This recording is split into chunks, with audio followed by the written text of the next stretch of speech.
Welcome everyone. I'm Erin Pollard, the project officer for ERIC and for the What Works Clearinghouse's statistic website and training contract. What we're going to be talking about today is how you can use the WWC and ERIC to find evidence meeting the Department of Education's evidence tiers as defined in EDGAR, the regulations for the department's discretionary grant program. Today, here's our plan. First, I'm going to explain to you what are the WWC and ERIC. Then we're going to go into why these two programs are related in helping you find evidence for grant competitions.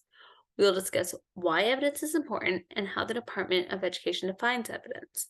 Lastly, we will go to the WWC and ERIC websites to show you how you can find evidence. Then we will talk briefly about how you can help the field build its knowledge base by sharing your findings with us.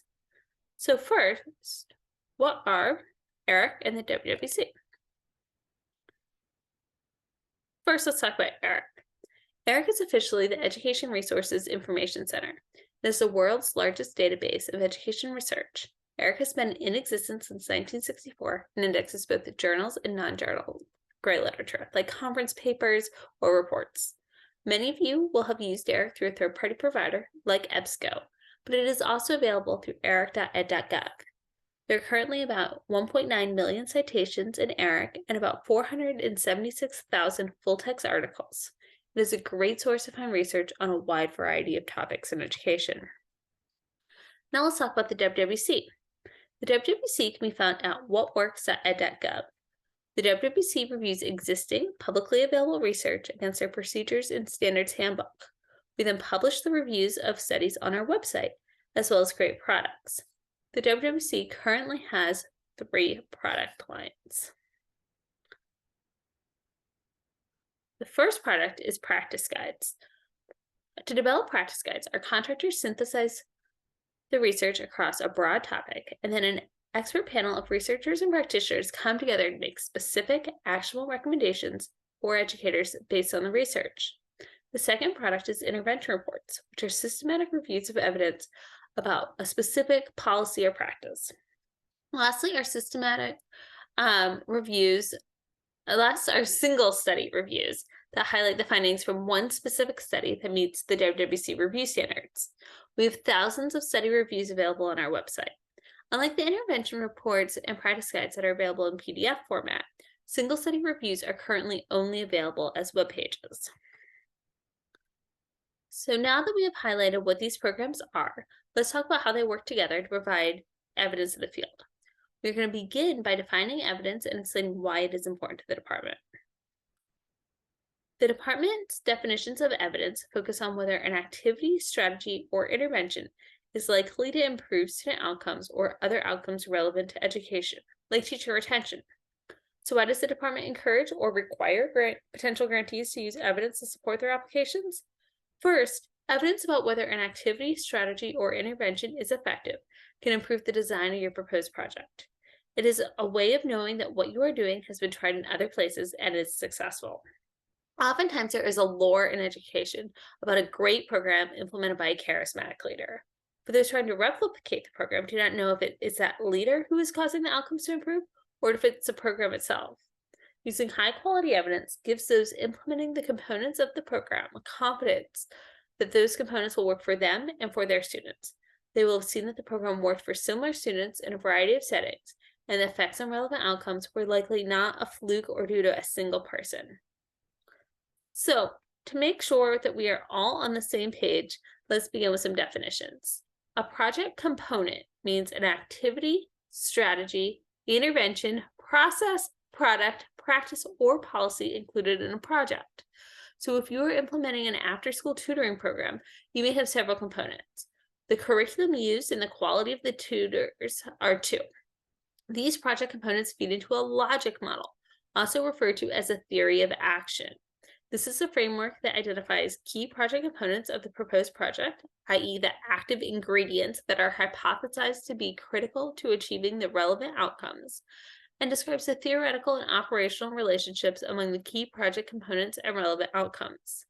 By relevant outcome, I mean the student outcome or outcomes, or other outcomes like teacher outcomes, that the key project component is designed to improve, consistent with the goals of the program. So working through an example, if you have a logic model, You identify the resources that are needed to feed into the project components or activities. You expect those components to produce outputs from the project and to produce outcomes. So again, talking about this after-school tutoring program for third grade reading. A resource would be the tutors. You have to hire them and pay for them. They will be used to provide tutoring. That is their activity in the project component. The output would be the number of tutoring sessions. The outcome would hopefully be increased scores on the reading assessment. So when we talk about evidence, it comes from the relationship between activities and outcomes. We want to look at studies that examine the effect of a project component or components on at least one relevant outcome. This brings us to what is evidence-based. EDGAR, or the ED General Administrative Regulations, define evidence-based activities, strategies, and interventions for ED discretionary grant programs. Evidence-based means that a project component has evidence supporting it and indicating that the component is likely to improve student outcomes or other outcomes relevant to education. There are 4 tiers of evidence: strong, moderate, promising, or demonstrates the rationale. Demonstrates the rationale is defined as a key project component included in a project's logic model that is informed by research or evaluation findings that suggest that the project's component is likely to improve relevant outcomes. While some grant competitions use that level, I'm going to focus on the first 3 levels in this presentation. There are 5 elements that make up an evidence tier. They are study design, positive effect on the outcome, no overriding negative effect, having a large multi-site study, and a relevant context. The WWC helps you find information on all 5 and will assign badges for the highest rating that a study may have based on 3 of the 5 criteria. Tier 1, or strong evidence, indicates that this is a well-designed, well-implemented experimental study. In WWC speak, this means that the study meets standards without reservations. The study has to have a positive, statistically significant effect on the outcome. There must be no overriding negative effects on a relevant outcome. There also must be a large multi-site sample behind the favorable finding, which is defined as 350 more students in more than one site. Lastly, the population and setting must match the context in which you are proposing to implement the program. Tier 2, or moderate evidence, is very similar with 2 key differences. First, it looks at well-designed and well-implemented quasi-experimental studies. This is a study that meets WWC standards with reservations. In addition, either the population or the setting of the study needs to match the context in which you are proposing to implement the program. The other criteria are the same. Tier 3, or promising evidence, is different. This is a well-designed and well-implemented correlational design with statistical controls for selection bias. The WWC only assigns evidence tier badges to studies that meet WWC standards with or without reservations. However, many studies that do not meet standards or are not eligible for WWC review would still meet this definition. Tier 3 requires positive, statistically significant effects on the outcome. It does not require a large or multi-site sample or matching context. And Tier 4 demonstrates rationale is a well-defined logic model based on related research or project evaluation that is planned or underway. The WWC does not badge individual studies with Tier 4 badges. So how can you find evidence? The Institute of Education Sciences has 2 main tools for you to use, the WWC and ERIC. So what we're going to do now is we are going to pivot to the WWC website. Now pause share, we are going to do new share.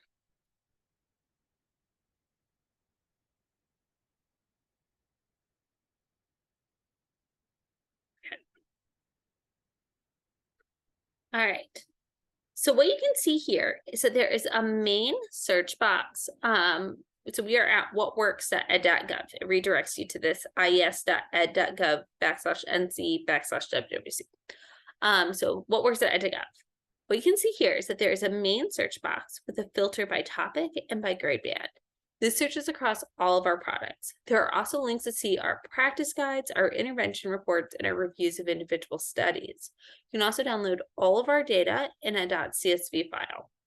So let's go back to the example we mentioned earlier about an after-school program for third graders struggling with reading. I want to cast the widest possible net. We'll be using filters instead of searching. So I'm going to put in the filters for literacy.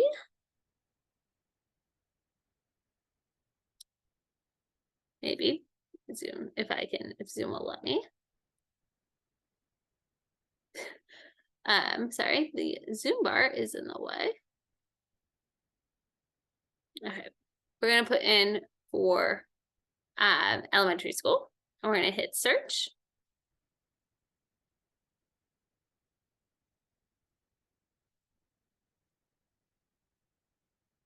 And it is thinking. And so next what we're going to do is we are going to add the filter for literacy here because Zoom wouldn't let me edit earlier. Okay, so this will return all studies of literacy interventions for students in kindergarten through grade 5. You can see that the results start with practice guides in order of evidence tier, with the strongest evidence rated higher. And then we have the intervention reports in order of evidence tier. And then we have the reviews of individual studies all the way down here. Now I want to go look at the filters. So what you can see is that we have publication date, topic, the special populations of interest, the product type. And what I want to flag here is that by default, we do not show studies that do not meet WWC standards. If you are looking for promising evidence, you may want to include this flag because studies that do not meet WWC standards still may be used as promising evidence. Okay, you can see filters by grade level, evidence tier, locale, and intervention name down here. So first, what I'm going to do is I'm going to begin to limit this to try to find an intervention for what I want. All right, so we're looking for after school programs for third graders struggling with reading. So first I want to do is I want to filter this to more recent reviews. And I'm going to do for the last 5 years. This is when the review was completed, not when the study was published. Okay, next I'm going to limit it to just tier 1 or tier 2 evidence.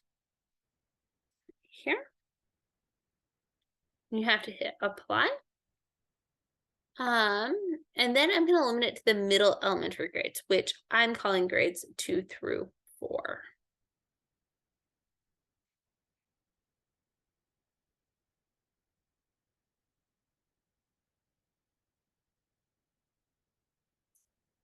This will give us a range of interventions that might work for our program. I am going to click on the second one, Intelligent Tutoring for Structure Strategy, ITSS. Okay. So right here, you're going to see a description of the intervention. You're going to see the number of studies reviewed for the intervention report and the number of studies that met WWC standards and the number of eligible studies. To the right, you can see the demographics characteristics of the students in the studies reviewed. This one only has information about the gender breakdown of the sample, but others have racial and ethnic breakdowns and breakdowns by special populations. This can be helpful if you are trying to understand the population and setting to figure out if the context is the same where you're trying to implement the program. If you click on the green word intervention, it will take you to a page where you can see the individual studies included in the report. This one contains 2. Both have large samples and an improvement indices of 9 points. You can see that the first one looks at grades 4 through 5, which in the second one looks at grade 7. Because grades 4 to 5 is closer to our age of interest, let's click on that. What you will see when this loads is that this is a large randomized control trial. There are 4,856 students, and this meets WWC standards without reservations, has at least one statistically significant positive finding, which means that it gets a tier 1 badge. So if we click on the findings tab, you can see that we have findings under the comprehension outcome, and this is the main finding, and you can see that it has a tier 1. If you click on more outcomes, you can see other main findings. These may show different kinds of assessments or measures that were used and were analyzed under this main topic that use the complete sample. If you scroll down here and do supplemental findings, what you can see is that these are typically subgroup findings. So for this is just the grade 4 students. Now, these do not have evidence tiers, but that because the WWC does not badge for supplemental findings, but applicants may cite these if they are particularly relevant and meet the requirements set forth in the NIA. So if we scroll back up here, the next tab is sample characteristics.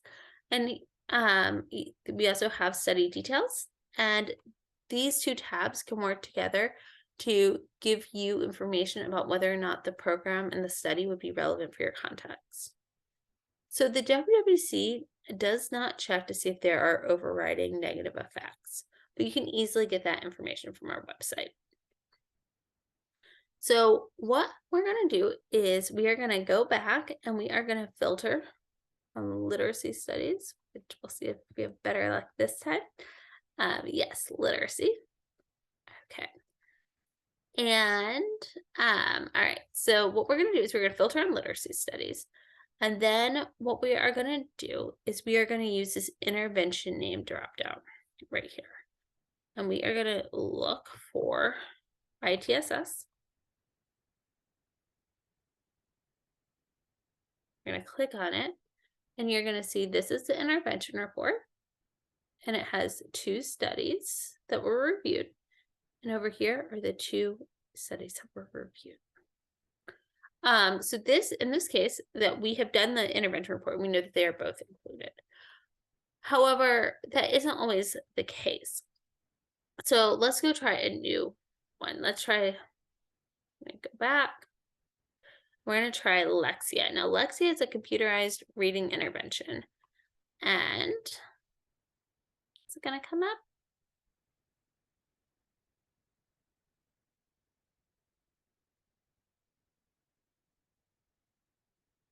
Sorry, it's computer's doing slow. So what we're going to do is we're going to try a different one, which is Lexia. And when we filter for Lexia, what you're going to see is that down at the bottom. All right, you're going to see that we have the intervention report here. And this intervention report had 3 studies that met standards. We'd expect 3 studies to appear in the findings out of 4 eligible studies reviewed. And when you click on this, you can see our 3 studies. And what you can see is that we have a 2006, a 2008. That's the same 2008 study. So we'll find that they're in a 2006. So Gale 2006, this 2006, 2008. Okay. So when you hit back again, all right, when you get here, you see 4 individual studies, 1, 2, 3, 4, and you see the 2 2006s and the 2008, which means that this 2021 was not included. So if you're going to be using Lexia, and this was, but for its impacts on alphabetics or comprehension or reading achievement, you do, well, alphabetics or comprehension, because those are where the tier 3s are, you would need to check to see if the 2021 study had negative effects for comprehension for either of those 2 outcome domains. And what you can see here is for alphabetics, it was not significant. General literacy was not significant. Reading fluency was not significant. So in this case, there are no statistically significant negative effects that we need to consider. Okay, so now what we're going to do is we are going to go back to the presentation, and we are going to switch gears to start talking about finding promising evidence. As I mentioned earlier, the WWC gives a tier 3 rating to studies that meet standards with or without reservations. These are studies that would have been eligible to be Tier 1 or Tier 2, except for they have at least one of the following. Fewer than 350 students, done only in one location, or reviewed under older standards. Studies that do not meet WC standards do not get an evidence tier, even if they may be eligible to meet the department's definition of promising evidence. Okay, we're going to go back to the website, and I'm going to show you how you can find promising evidence. Okay, so what we're going to do is we are going to go back to the search for general literacy studies, and doesn't like the back. All right, so we're going to search for general literacy studies, and what we're going to do is we are going to click on Tier 3.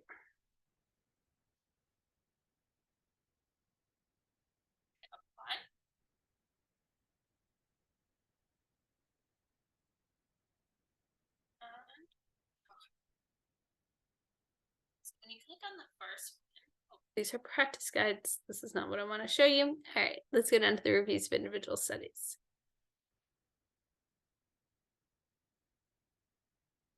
All right, so we're going to click on this one.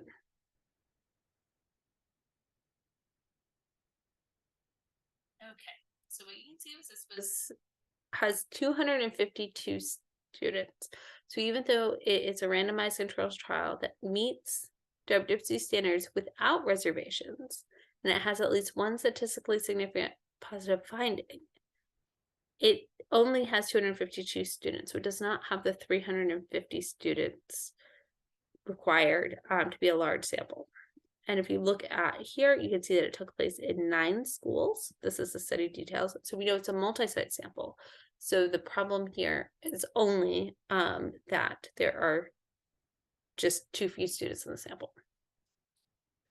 So I'm going to show one other little bit less little less obvious example of why something might have a Tier 3 rating. So literacy.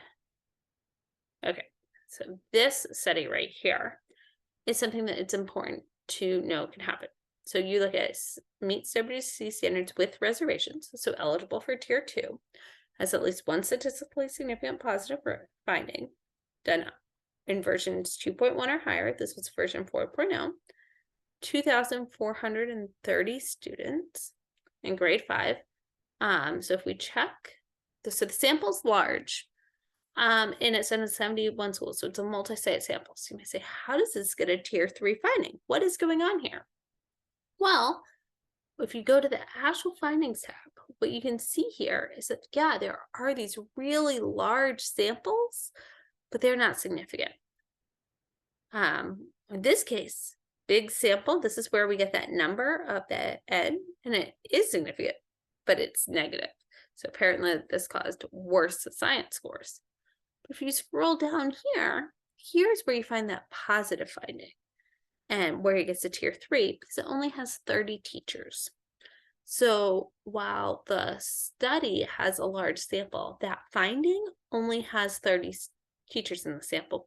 So that it doesn't meet that large threshold. Okay. So as I have said many, many times, the WWC only assigns evidence tiers to studies that meet WWC standards. So where else can you find promising evidence?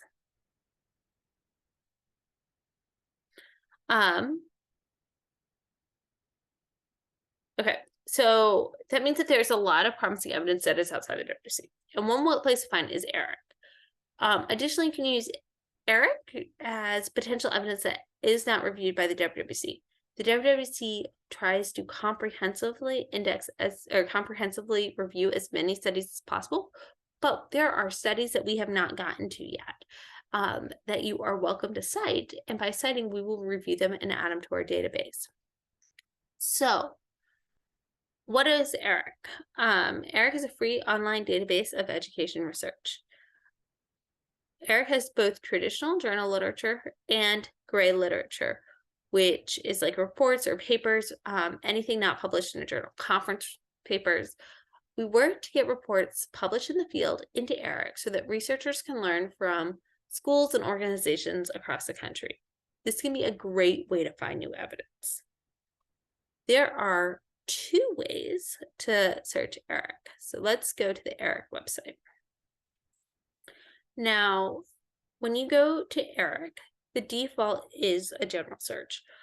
But my personal preference is to search the source. And the reason for this is that the language of education changes over time. There's lots of euphemisms and polite language that is just hard to search for. So we're going to keep with our same example that we've been using, the search for after-school reading interventions. The topic of the intervention is reading. After school is a feature, but many supplemental programs that are relevant are also done in school. So in my mind, the best search would have something to do with reading. So I search reading, and you can see these are all of the terms or controlled vocabulary descriptors that ERIC assigns to records about reading. There's 57 of them. And here I can figure out, what specific thing about reading am I trying to find? Am I looking for studies on reading comprehension or decoding, reading programs? So all of ERIC studies are tagged with multiple descriptors or the source terms. So there often isn't a right answer. It's about making the best choice and trying a couple different search strategies. So I'm going to start with reading comprehension because that's what we looked for before. And here you can see that there's some broader terms, just comprehension or reading skills. There's no more narrow terms, but there are a bunch of related terms if my original term may not have been perfect. But I like comprehension, so let's go with this one and hit search the collection. And we have about 22,000 results. That's a lot. You can see that here. So we want to start narrowing it. First, I only want articles in the past 5 years. Then let's look at for our other fields. We have peer-reviewed only, which is a filter I normally use because I strongly believe in the value of peer review. But many program evaluations in the gray lit space are not peer-reviewed. So for this purpose, I would not check that box. I'm also going to pretend like I have access to an institutional library, so I don't have to worry about only searching for articles that ERIC has permission to display the full text. So I'm going to leave those 2 blank. Okay, so here's where you can add additional descriptors. The one that I see most relevant here is elementary school students. You could select that because that's what we're looking for, but I actually prefer to do this under the education level. And what you can see is you can also search for specific grades or grade bands. I am going to select elementary education. This still gives me a big list of studies that we can, so what I want to do is I want to narrow this a little bit more. So I'm going to go up to the search box. I'm going to add tutoring. And this removes my descriptors or my filters. So I have to go back and add in past 5 years and early elementary. Okay, so this gives me 18 abstracts to scan and potentially fewer studies to read. This seems manageable. But let's say we wanted to try just searching from the search box, the other way to search. So what you can do is you can search for reading comprehension. You include this in quotes because you want this to search as one term, and tutoring, spelled correctly. You do not need to add the and between the search terms. The computer knows that you need to and them. And here, if we narrow based on the last 5 years and elementary education, you're going to get 21 results. This is 3 more than we had before. And the difference is these 3 additional studies have the term reading comprehension somewhere in their metadata, but it wasn't used, but the article wasn't enough about reading comprehension for ERIC to determine that it needed that subject tag, that descriptor. So these search results are likely less relevant to what we want. So we can always add the reading comprehension descriptor to get that most narrow set. Okay. So now we are going to go back to the deck and we are going to talk a bit about how you can help contribute to the evidence base. So the federal government really wants to share federally funded research with the field. Depending on what program you are funded in, this may be a requirement or it might just be a suggestion. The first big ask that I have is that in all federally funded work, please put an acknowledgement section that says this work was funded by the office name in the U.S. Department of Education under grant number or contract number X. Talk to your specific program officer for the specific language that you should use. You also need to include your award number. And again, talk to your program officer to make sure that you have the correct one or multiple ones. The correct grant or contract number on the PDF is vital for the rest of this process to go smoothly. Then we're going to ask you to share your findings. And I'm going to be linking to a video here that talks more about the ED public access plan and how that happens.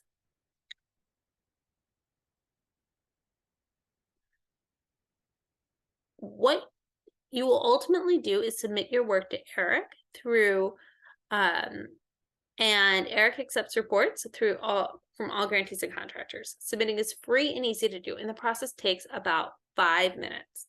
All you need to do is go to eric.ed.gov/submit. The link is in our footer. I'm also going to include it later on, and answer a simple web form, and then attach the PDF of your manuscript. And the key thing about doing this is that the information on the web form needs to match the PDF exactly. So if you're submitting a journal article that's considered online first, but now has a volume and an issue number attached to it, make sure that the information on the web form matches the PDF. Don't put the official citation in the web form and then attach it to the online first PDF. It needs to, all the fields need to match perfectly. So with that, I hope that you found this presentation helpful. If you have any questions, please feel free to reach out to me at the contact information on the screen, and best of luck with your application. Thank you.